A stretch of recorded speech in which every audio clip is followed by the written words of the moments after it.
जब मैं सीहोर में आपसे आज बात कर रहा हूं, लेकिन सीहोर में माननीय अग्रवाल जी आपको फिर बुला रहा हूं 12, 13, 14 अक्टूबर को इसी सीहोर के अंदर हमने अपनी एग्रीकल्चर एक्सपो करने के लिए राज्य में 3 जगह बनाई। अभी महाकौशल में नरसिंहपुर में किया है, उसके पहले मालवा में मंदसौर जिले के सीतामऊ तहसील में किया था, इसके बाद चंबल में करेंगे सितंबर में, और अक्टूबर में पूरे देश के नहीं दुनिया के एग्रीकल्चर से जुड़े हुए सभी प्रकार के स्वनाम धन्य संस्थानों के अलग अलग लोगों को बुला करके अलग अलग प्रकार के वैज्ञानिकों को, किसानों को, दूध उत्पादन से लेके सभी क्षेत्रों के लोगों को कृषि आधारित दृष्टि से एक बड़ा मेला लगाएंगे ताकि ये इस क्षेत्र में मध्य प्रदेश देश में नंबर 1 बने।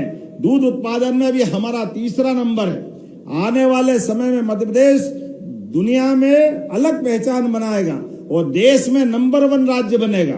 इसलिए सभी प्रकार के दूध उत्पादन के क्षेत्र में भी अभी हमारी गौशालाओं में आज प्रदेश के अंदर हमने कहा कि अगर आप 40 लाख की गौशाला खोलते हैं तो 10 लाख की अनुदान हमारी सरकार के माध्यम से देगा, जिसके माध्यम से आप दूध उत्पादन करिए और गाय का दूध खरीदने के लिए नेशनल डेयरी डेवलपमेंट बोर्ड के माध्यम से हम खरीदने का IMOU कर रहे हैं। और 5,000 से बड़ी अगर गौशाला आप खोलते हो तो उसके लिए भी 40 रुपया प्रति गौमाता, 130 एकड़ जमीन और बाकी भी अन्य प्रबंधन करते हुए गौशाला आपकी, दूध आप उठाइए, बाकी गौ उत्पाद आजकल तो गौमूत्र गोबर सबका काम आता है, वो सब आप करिए। लेकिन हमारी गौ माताओं की अपने हजारों साल से जो भारत की पहचान है, हम तो घर घर जिसके घर गाय वो गोपाल, इसलिए तो गोपाल कृष्ण की जय बोलते हैं। यह आनंद हमको आता है, इसलिए दूध और दही की नदियां बहती थी हमारे मध्य प्रदेश और देश के अंदर, हम वो दौर वापस लाना चाहते हैं। बोलिए गोपाल कृष्ण भगवान की।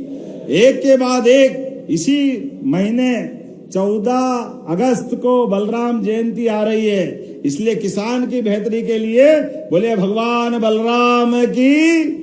बलराम की भी जय बोल रहे हैं और गोपाल कृष्ण के माध्यम से भी उनके जीवन के विविध पक्षों को सबके सामने लाने के लिए, जैसे गोकुल वृंदावन का महत्व है, हमने गांवों की भी कल्पना की है।